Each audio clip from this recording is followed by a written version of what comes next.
Iblis volunteered that if he can come with the angels to kill these corrupted jinns on the earth, and Allah Azza wa Jal gave him permission.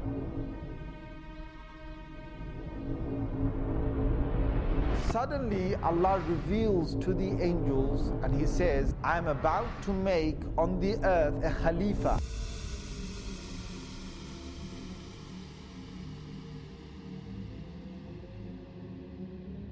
Now Iblis is a creation of God.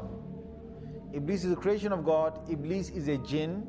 Iblis is, he's made of fire, which the Quran talks again in several places that he's made of fire. But where did Iblis come from? And were there the likes of Iblis before? So the Mufassirun have commented. Again, this is based on those narrations that I talked about earlier. And what Allah Azza wa Jal did is that He created a whole creation of jinns that were on the earth. And this you will find in many of the early Mufassirun have commented on this. He created them on the earth and they had got taklif. Now what is taklif? Taklif is that God's now given them a responsibility to recognize Him. Now when Allah gives responsibility to creation, He will send messengers. So what Allah did is that He sent jinn messengers. So before there was human messengers, before Adam alayhi salam, who was the first human messenger, there were many jinn messengers that Allah Azza wa Jal sent to them. Now the jinns are made of fire, and the jinns, one of the things they have inside them, being fiery is that you're angry and you're hasty, you're fast, you're very powerful. Now the sifat and the qualities that the jinns have between them is that they are in fights and they are in quabbles and they are in superiority and who can prove who's greater. This is one of the nature of the jinns, and they're always in the spirit of challenge.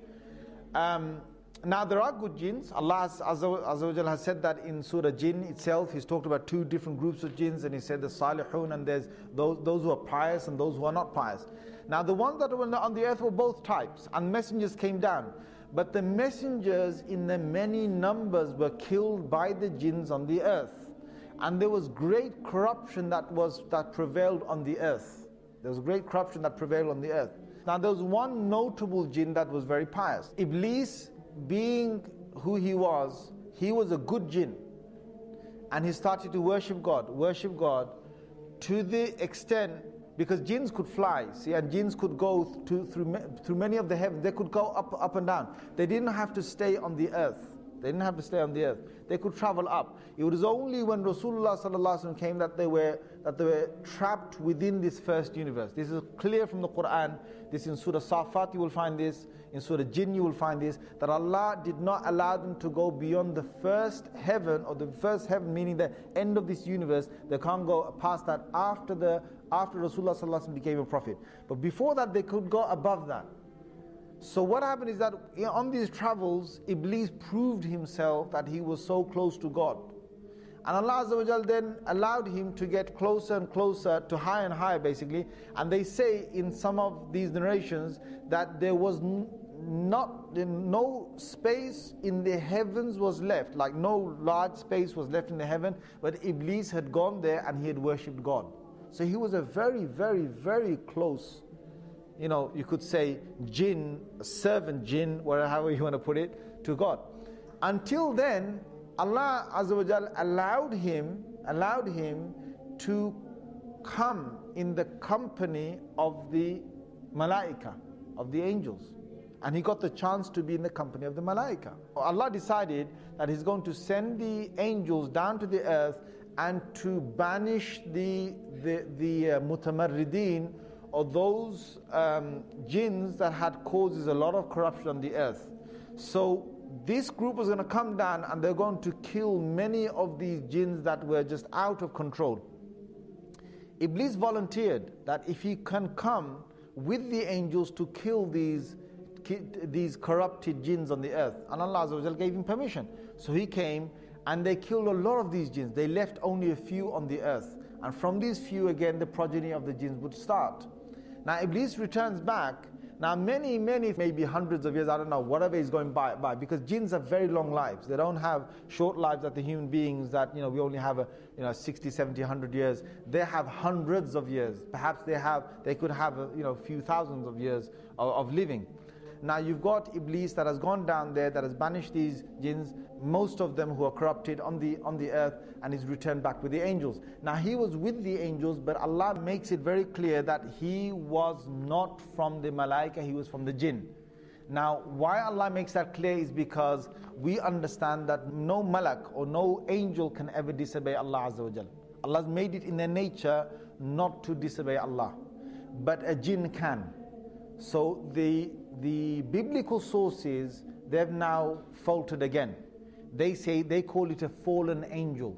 So what they say is that if an angel decides to go against the will of God or the command of God, then that angel, Allah drops him from the rank of the angels, and now he becomes a fallen angel. That's the biblical sort of side, or what some of them believe. The Muslims don't believe that. No angel can ever disobey Allah Azza wa Jal. So that's where we find that Iblis was able to disobey Allah, because he wasn't from the malaika. Now there's one thing here. Why is it that Iblis is now going to disobey God? Now you've got to understand the whole thing behind the creation of Adam alayhi salam. Suddenly Allah reveals to the angels and he says, I am about to make on the earth a Khalifa, or someone who will take command, second in charge, or someone who will rule again, reign after the last reigning. I'm about to make a Khalifa on the earth. Now when Allah said that, Iblis got really happy, right? He must have got really happy. And you know why? Because Iblis knows that the angels are not the ones who are going to rule the earth.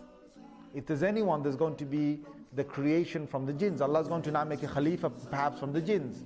But Allah's decision wasn't that He's going to make a Khalifa or a vicegerent from the jinns. His decision now was that He's going to create this new creation. Now this shocked Iblis, because all these years that Iblis had worshipped Allah and had been so good was because he wanted power, he wanted prestige, he wanted to be in charge of the earth, he wanted to be, come back on the earth, and he's going to be sent perhaps as a messenger, or he's going to be sent with a new command of God on the earth, or he's going to be in charge of the jinns on the earth. There's something beautiful that's going to come for Iblis, something that he had a big glimmer and a big hope in, and all that was getting crushed now with this new creation. Now who is this new creation?